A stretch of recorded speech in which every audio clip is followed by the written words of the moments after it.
এই মেয়ে নির্ভেজাল স্বামী ভক্ত হবে, শ্বশুর শাশুড়িরও সেবা করবে। মানে এক কথায় ঘরোয়া মেয়ে বলতে যা বোঝায়।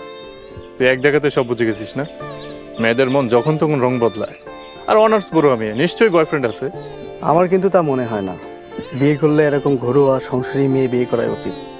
কিন্তু দোস্ত, আমার একটা বিষয় কিছুতে মাথায় ঢুকছে না। একজন আর্মির ক্যাপ্টেন হয়ে কেন এই অজপরা গাঁও গ্রামে বিয়ে করবে? ঢাকায় কি মেয়ের অকাল পড়েছিল নাকি? এটাতে অবাক হওয়ার কিছু নাই। আমাদের দেশের মানুষ এখনো আত্মীয় স্বজন বা ঘটকের এখনো পাত্রী বিয়ে করে।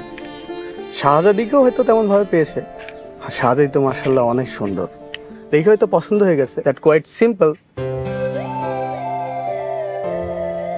তুমি তো আমাকে 1 ঘন্টার কথা বলে আনছো, এখন কিন্তু 2 ঘন্টা শেষ হয়ে গেছে।